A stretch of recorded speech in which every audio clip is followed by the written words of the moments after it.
ছাত্ৰ ছাত্ৰীসকল আজি মই আলোচনা কৰিম যিসকল গুৱাহাটী ইউনিভাৰ্চিটিৰ আণ্ডাৰত 5th ছেমিষ্টাৰৰ অসমীয়া মেজৰ মাইনৰৰ ষ্টুডেণ্ট তোমালোকৰ যিখিনি পৰীক্ষা হৈ গৈছে ইতিমধ্যে সেই কুৱেশ্যনখিনি মই আজি ডিছকাছ কৰিম। প্ৰথমতে মই লৈ লৈছোঁ যিখন পেপাৰ অসমীয়া নাটক, সেই অসমীয়া নাটক পেপাৰখনৰ যিখিনি কুৱেশ্যন শ্বৰ্ট কুৱেশ্যন 1 নম্বৰ আৰু 2 নম্বৰ সেই কুৱেশ্যনখিনি মই আজি তোমালোকৰ আগত আলোচনা কৰিম। প্ৰথমটো কুৱেশ্যন আছিলে যে অতি চমুকৈ উত্তৰ দিয়া, ইয়াতে টোটেল 8 নম্বৰ আছিল আৰু প্ৰথমটো কুৱেশ্যন আছিলে অসমৰ এটা লোক নাট্যানুষ্ঠানৰ নাম। যে লোক নাট্যানুষ্ঠান কি কি আছে, যেনে ওজাপালি, পুতলা নাচ, কুখান গান, ঢুলীয়া ভাওনা, খলীয়া ভাৱৰীয়া এইবোৰ হৈছে অসমৰ উল্লেখযোগ্য লোক নাট্যানুষ্ঠান। তাৰপিছৰ কুৱেশ্যনটো হ'ল প্ৰথম অসমীয়া সামাজিক নাটকখনৰ নাম কি?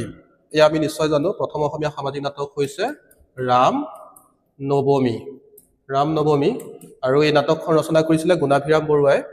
গ নম্বৰ হৈছে শংকৰদেৱৰ নাটসমূহৰ ভিতৰত কোনখন নাটকক নাট্য ধৰ্ম শ্ৰেষ্ঠ বুলি কোৱা হয়? এতিয়া শংকৰদেৱে টোটেল 6খন অংকীয়া নাটক ৰচনা কৰিছিল, যেনে পত্নী প্ৰসাদ, কেলিগোপাল, কালীয় দমন, ৰুক্মিণী হৰণ, পাৰিজাত হৰণ, ৰাম বিজয়। এই নাটকসমূহৰ ভিতৰত পাৰিজাত হৰণক শ্ৰেষ্ঠ বুলি কোৱা হয়, পাৰিজাত হৰণ। তাৰপিছৰ কুৱেশ্যনটো হ'ল অৰ্জুন ভঞ্জন নাটখন অন্য কি নামেৰে জনা যায়? অৰ্জুন ভঞ্জন হৈছে মহাপুৰুষ মাধৱদেৱে ৰচনা কৰা নাটক, তেখেতৰ একমাত্ৰ নাট আৰু বাকীসমূহক জমুৰা বুলি কোৱা হয়। এই অৰ্জুন ভঞ্জন নাটকক আমি অন্য নামেৰে জনা যায়, সেয়া হৈছে দধি মথন। অৰ্জুন ভঞ্জন বা দধি মথন। তাৰপিছৰ কুৱেশ্যনটো চাওঁ আমি 9 নম্বৰ, জ্যোতিপ্ৰসাদ আগৰৱালাই ৰচনা কৰা প্ৰথম নাটখনৰ নাম কি? এতিয়া জ্যোতিপ্ৰসাদ আগৰৱালাই বিভিন্ন নাটক ৰচনা কৰিছে, তাৰ ভিতৰত প্ৰথম নাটকখন হৈছে শোণিত কুঁৱৰী। তাৰপিছত তেওঁ ৰচনা কৰিছে কাৰেঙৰ নিগিৰি, ৰূপালীম, লভিতা, নিমাতী কন্যা। তাৰপিছৰ প্ৰশ্নটো হ'ল শ্বেক্সপিয়াৰৰ নাটকৰ প্ৰভাৱ থকা এখন অসমীয়া নাটকৰ নাম। ইয়াৰ ভিতৰত হ'ব ৰঘুনাথ গোহাঁইবৰুৱাৰ গদাধৰ, হীৰেণ ভট্টাচাৰ্যৰ হেমলেট, গণেশ গগৈৰ শকুনিৰ প্ৰতিশোধ এই নাটকসমূহ।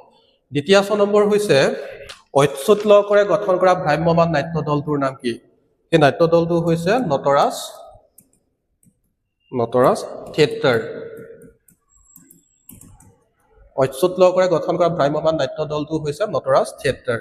তাৰপিছত বৰ্গীয়া নম্বৰ হৈছে উৰুষা পূজা নাটকখনৰ নাট্যকাৰগৰাকীৰ নাম কি? ইয়াৰে শুদ্ধ উত্তৰ হৈছে অৰুণ শৰ্মা হৈছে উৰুষা পূজা নাটকখনৰ ৰচক। তাৰপিছৰ কুৱেশ্যনটো হ'ল 2 নম্বৰ কুৱেশ্যন, তাতে টোটেল 12 নম্বৰ মাৰ্কছ আছে আৰু যিকোনো 6টা কৰিব লাগে। ক নম্বৰ হৈছে অংকীনাটৰ আৰম্ভণিৰ শ্লোক আৰু শেষৰ ভতিমাটোৰ নাম কি?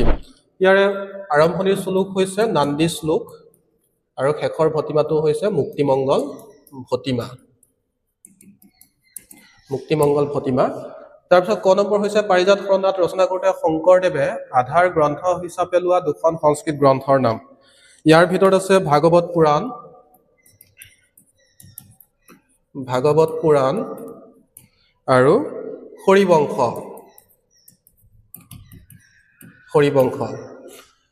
তাৰপিছত গ নম্বৰ হৈছে নাটকৰ 2টা সংজ্ঞা প্ৰদান কৰা। নাটকৰ সংজ্ঞা তুমি নিজে প্ৰদান কৰিলে নহ'ব, এয়া যিসকল পণ্ডিত আছে তেওঁলোকে কি কি সংজ্ঞা আগবঢ়াইছে সেই সংজ্ঞাসমূহ আমি ইয়াতে লিখিব লাগিব। তাৰপিছত গ নম্বৰ হৈছে প্ৰথম অসমীয়া অনাতাঁৰ নাটকখনৰ নাম কি? এই নাটকখনৰ ৰচক কোন? সত্যপ্ৰসাদ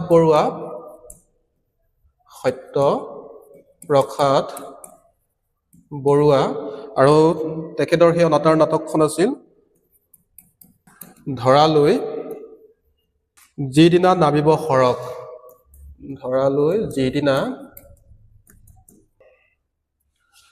সত্যপ্ৰসাদ বৰুৱাৰ ধৰালৈ যিদিনা নামিব সৰগ এইখন হৈছে প্ৰথম অসমীয়া অনাতাঁৰ নাট আৰু নাটকখনৰ ৰচক হৈছে সত্যপ্ৰসাদ বৰুৱা। 9 নম্বৰ হৈছে লোকনাট্যৰ উপাদান সম্বলিত 2খন অসমীয়া নাটকৰ নাম। বায়নৰ খোল সেইটো আছিলে সত্যেন্দ্ৰ বৰদলৈ। তাৰপিছত অজ্ঞা নাটকসমূহ ইয়াত সোমাব। পাৰিজাত হৰণ নাটত নাৰদে পাৰিজাত ফুলপাহ কাক দিছিল আৰু সেই ফুলপাহ গ্ৰহণ কৰি তেওঁক কাক পিন্ধাই দিছিল? ইয়াৰে শুদ্ধ উত্তৰ হ'ব যে পাৰিজাত হৰণ নাটত নাৰদে পাৰিজাত ফুলপাহ কৃষ্ণক দিছিল আৰু সেই ফুলপাহ গ্ৰহণ কৰি তেওঁক কাক পিন্ধাই দিছিল? এয়া হ'ব ৰুক্মিণী। কৃষ্ণই ৰুক্মিণীক ৰুক্মিণীক পিন্ধাই দিছিল তাৰ পিছৰ কোৱেশ্যনটো হ'ল দ্বিতীয় নম্বৰ পিম্পৰা গুচোৱা যমুৰাখনৰ দুটা মুখ্য চৰিত্ৰৰ নাম লিখা ইয়াতে হ'ব কৃষ্ণ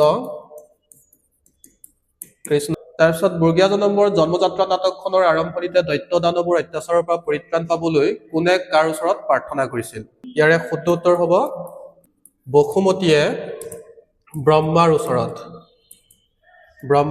তেওঁ প্ৰাৰ্থনা জনাইছিল তাৰপিছত নম্বৰ ৰামনৱমী নাটখন ৰচনা আৰু প্ৰকাশৰ চন দুটা লিখা এতিয়া ৰামনৱমী নাটকখন কোনে ৰচনা কৰিছিল গুণাভিৰাম বৰুৱা আৰু গুণাভিৰাম বৰুৱা প্ৰথমতে ৰচনা কৰে তাৰপিছত প্ৰকাশ কৰিছিল ৰচনাৰ কাল আছিল 1857 আৰু এয়া প্ৰকাশ পাইছিল 1867 নম্বৰ আহাৰ নাটকখনত শৱদেহটো ক'ৰ পৰা চুৰি কৰি আনি ক'ত লুকাই ৰাখিছিল ইয়াৰে সঠিক উত্তৰ এতিয়ালৈকে লাভ কৰিব পৰা নাই যদিহে তোমালোকে জানা তেন্তে কমেন্ট বক্সত জনাবা 3 নম্বৰ কোৱেশ্যনটো চমুটুকা লিখা যিকোনো চাৰিটা কৰিব লাগে 20 নম্বৰ মাৰ্কছ নম্বৰ অংকীয়া বৈশিষ্ট্য অসমৰ যিকোনো এটা লোকনাট্য অনুষ্ঠান তোমালোকে যদি লিখিছা ওজাপালি পুতলা নাচ কোখান গান ঢুলীয়া ভাওনা খুলীয়া ভাওৰীয়া এইবোৰৰ ভিতৰত যদি লিখিছা তেন্তে ঠিকে আছে নম্বৰ বাটৰ নাট পাৰিজাত শৰণ নাটৰ নাৰদ চৰিত্ৰ মাধৱদেৱৰ নাট্য প্ৰতিভা প্ৰথম ছবি হৈছে কাৰেঙৰ লিগিৰি নাটৰ সুন্দৰ চৰিত্ৰ দ্বিতীয় নম্বৰ হৈছে অৰুণ শৰ্মাৰ নাটকত আধুনিকতা বৰ্গীয়া নম্বৰ হৈছে হনুমান সাগৰ বান্ধা চাউত